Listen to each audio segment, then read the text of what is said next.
Fax is a standard function on the STUDIO509CS systems. Perform the following steps to scan an original and send it as a fax. With a document placed in the document feeder, tap Fax on the home screen. To select a recipient from the address book, tap the address book icon.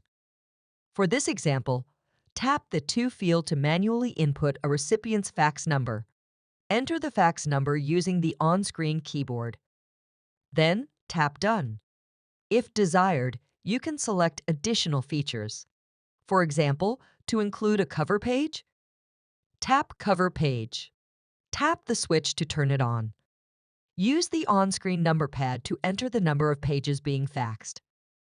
Then tap OK. Tap Save in the upper right corner to return to the fax main screen. Select any other fax settings along the left side of the screen. When you are finished, tap the green Send button to begin faxing your document.